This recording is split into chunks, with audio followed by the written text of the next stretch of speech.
तो आज है 24 सितंबर 2023। कल 25 सितंबर मंडे से एक नया ट्रेडिंग वीक शुरू होने जा रहा है। जैसे कि लास्ट ट्रेडिंग वीक पे हमने देखा बाजार पे काफ़ी ज़्यादा गिरावट हो चुका था। लगभग 4 दिन के भीतर भीतर हमने देखा निफ्टी 50 ऑलमोस्ट 2.5% के आसपास गिरावट के साथ क्लोजिंग दिया और खास करके फ्राइडे के दिन भी मार्केट में थोड़ा बहुत डाउनफॉल हुआ था और at the end Nifty 50 closing दिया था 19,674 पॉइंट पे लगभग 0.34% गिरावट के साथ।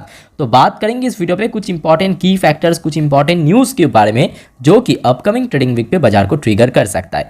तो दोस्तों आपको क्या लगता है कि अपकमिंग ट्रेडिंग वीक पे मतलब जो कल से शुरू होने जा रहा है इसमें क्या फिर से मार्केट में गिरावट होगा या फिर से मार्केट रिकवर होगा? जो भी आपको लगता है आपके अकॉर्डिंग कमेंट बॉक्स में कमेंट करके जरूर बताना। दोस्तों और एक बात मैं बोलना चाहता हूं कि अदानी ग्रुप के ऊपर जो इंपॉर्टेंट अपडेट्स है, पहले हम मार्केट के अपडेट्स पढ़ेंगे समझेंगे, उसके बाद हम अदानी ग्रुप के ऊपर जो अपडेट्स है वो हम बाद में देखेंगे इस वीडियो पे, ठीक है, मतलब सेकंड हाफ में। तो चलिए एक एक करके जो इंपॉर्टेंट की फैक्टर्स है मार्केट को ट्रिगर कर सकते हैं आपके सामने मैं प्रेजेंट करता हूं। तो सबसे पहला जो इंपॉर्टेंट की फैक्टर्स है, लास्ट ट्रेडिंग वीक में हमने देखा था एफएमसी मीटिंग हुआ था और एफएमसी मीटिंग के दौरान इस बार कोई भी रेपो रेट हाइक नहीं हुआ था, बट नेक्स्ट दो जो एफएमसी मीटिंग होगा इस साल खत्म होने से पहले उसमें मिला की हिंट थोड़ा बहुत रेपो रेट हाइक हो सकता है।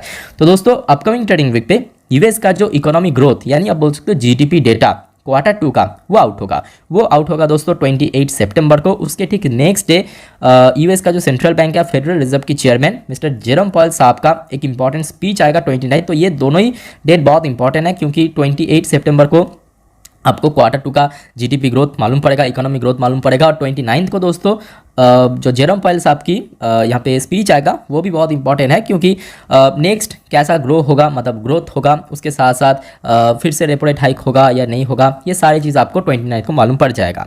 अच्छा, अभी जो प्रोजेक्शन आ रहा है मतलब जो फोरकास्ट आ रहा है, पहले हमने देखा था एडवांस प्रोजेक्शन था, एस्टिमेट था लगभग 2.4% के आसपास इस बार मतलब क्वार्टर 2 में ग्रोथ हो सकता है। बट अभी जो एनुअल आप देख सकते हैं यहाँ पे जो इमीडिएट मतलब जो कुछ दिन पहले ही प्रोजेक्शन आया लगभग 2.1% के आसपास क्वार्टर 2 कैलेंडर ईयर 23 में जो कि ग्रो होने का चांस है, ठीक है। तो ये बेसिकली प्रोजेक्शन है। लास्ट टाइम हमने देखा था कि यूएस का जो इकोनॉमिक ग्रोथ था लगभग 2% के आसपास था, ठीक है। तो जिस वजह से ये सारे जो इंपॉर्टेंट इवेंट्स है या इंपॉर्टेंट डेटाज आउट होगा बहुत कुछ यहाँ पे मायने रखता है मार्केट के लिए, खासतौर से यूएस मार्केट के लिए तो जरूर।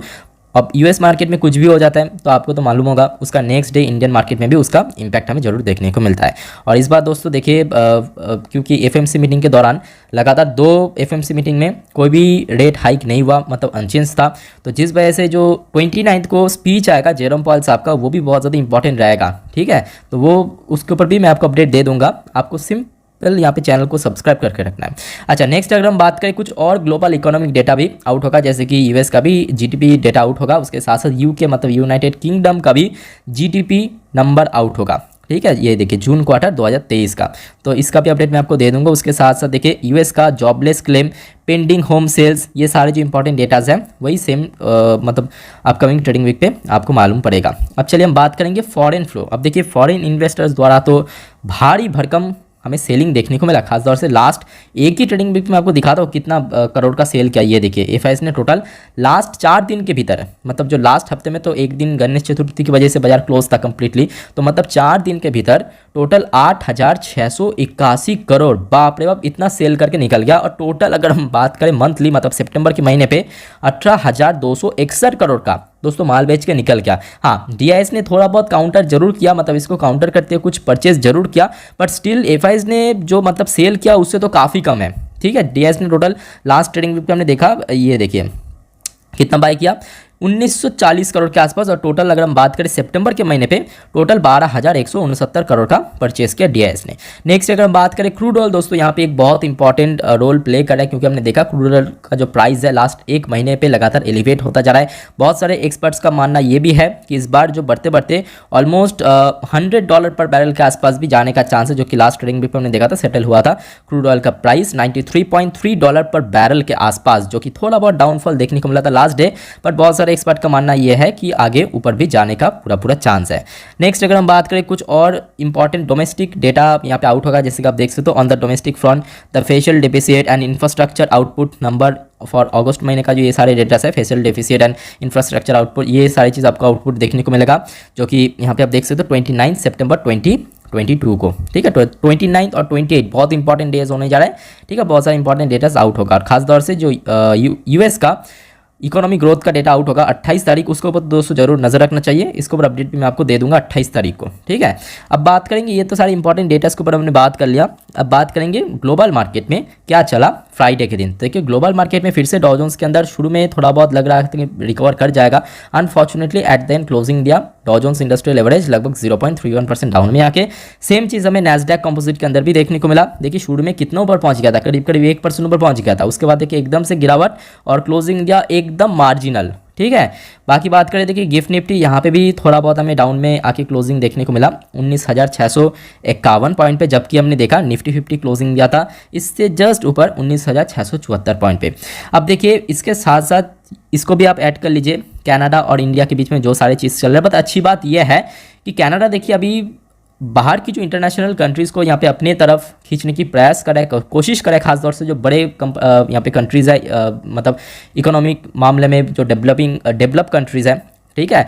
तो यहाँ पे यूएस ने क्लियर कट मेंशन कर दिया, आप देख सकते हो कि India Canada news highlight US to keep a distance from India Canada dashboard. तो ये तो होगा ही, ये तो हम सबको पहले से मालूम था, क्योंकि देखिए यूएस संग देगा तो किसका देगा, इंडिया के। देखिए इंडिया मेन पार्टनर है यूएस का आज की डेट में बात करें, क्योंकि इंडिया मेन अपॉर्चुनिटी है, सीधी सी बात। और कनाडा उनके अलायंस की मेंबर है। अब बात यह है अगर सपोर्ट किया भी तो किसको सपोर्ट करेगा, टेररिज्म को। जो ऐसा देश एक टेररिज्म को सपोर्ट करता है, क्योंकि जो मारा गया निज्जर, ठीक है, वो कौन था, क्या बहुत अच्छे आदमी था, बहुत अच्छे लोग था, कॉमन पीपल था, नहीं, वो एक टेररिस्ट था। तो अगर ये साबित हो भी जाता है कि इंडियन गवर्नमेंट की हाथ था निज्जर मामले में, ठीक है, तो किसको सपोर्ट करेगा लोग। जिस वजह से हमने देखा जापान भी पीछे हट लिया। जापान के जो अभी फॉरेन मिनिस्टर्स को पूछा गया कि इस बारे में कुछ बताइए, अभी जो हाल ही में ब्रिक की मीटिंग हो रहा है, तो जापान के फॉरेन मिनिस्टर्स भी सीधे सीधे बोल दिया कि हम कुछ बोल नहीं चाहते, ठीक है, उस बारे में। तो जिस वजह से देखा है यहाँ पे जो कनाडा की बोल सकते हो कि पीएम जो है आज की डेट पे बहुत अकेले पड़ चुका है इस मामले में, मतलब कोई भी देश इसके साथ नहीं दे रहा है।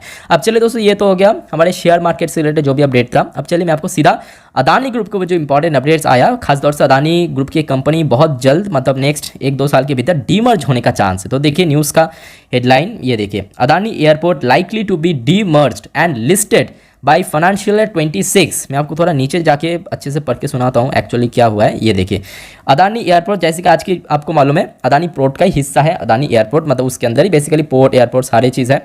तो Adani airport holding is most likely to be the first of the currently incorporating business in the Adani group to be demerged and list the expected to place late 2025, मतलब 2025 के अंत तक दोस्तों ये सारी चीज़ हमें देखने को मिलेगा।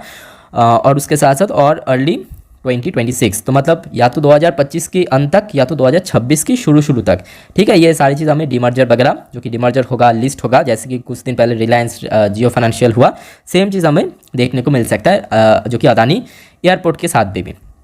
नेक्स्ट जो इंपॉर्टेंट अपडेट है, Adani group backs 13,888 crore worth contract for smart meter installation. तो ये भी बहुत अच्छी अपडेट है, बहुत बड़ा कॉन्ट्रैक्ट मिला, वो भी 13,888 करोड़ का। तो जिस वजह से ये जो दो कंपनी की शेयर है इसके ऊपर नज़र रखना। एक हो गया आपका अदानी एनर्जी सोल्यूशन, मतलब जो इसका पुराना नाम था अदानी ट्रांसमिशन नाम करके, इतना बड़ा ऑर्डर मिला, तो जिस वजह से इसके ऊपर भी कल मंडे के दिन जैसे ही बाजार ओपन हुआ जरूर नज़र रखना। दूसरे शेयर हो गया आपका अदानी पोर्ट, ठीक है, क्योंकि इसके जो अभी डीमर्जर का न्यूज़ आया है सोर्स के थ्रू, तो नेक्स्ट 2-3 साल तो बहुत इंपॉर्टेंट होने जा रहा है खासतौर से, और बहुत ही अच्छी कंपनी है। खासतौर से इसके पहले भी मैं आपको कई बार बोल चुका हूँ, जो इस चैनल को रेगुलर फॉलो करते हैं उनको तो बहुत अच्छे से मालूम होगा कि अदानी पोर्ट इसका जो डेट और इक्विटी मतलब डेट और रिजर्व का मतलब जो रेशियो है वो बहुत ही बैलेंस है, बहुत ही प्रॉफिटेबल यहाँ पे कंपनी है, साथ ही साथ बहुत ही यूनिक सेक्टर के ऊपर काम करता है। और देखा जाए तो आज की डेट पे प्राइवेट प्लेयर में अकेले ये इंडिया के अंदर जो पोर्ट और एयरपोर्ट सेक्टर में डोमिनेट कर रहा है, तो जिस वजह से ये बहुत अच्छी कंपनी है, ठीक है। जिस वजह से हमने देखा